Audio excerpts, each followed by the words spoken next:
It's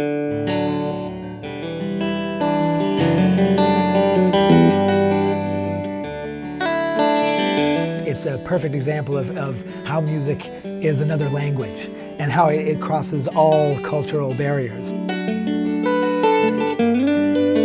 can't plan that stuff.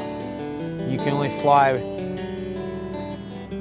across the country and then some for that stuff to happen. Just the idea that we all came here really without any discussion of, do we even know how to do this, you know? These reggae drummers, they don't really need instruction. They know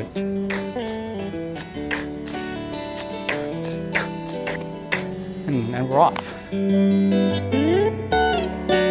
There's definitely been some people that have rolled through in the last couple of days where I felt like I'm in the presence of, you know, the real deal. It was pretty phenomenal, especially saying we've been able to record with some heavy, high-statured artists that have walked through this week. Some people come in and it's just like, it's just, you know, crazy, mystical, you know, energy. And then when that moment happens, it's just locks. Awesome.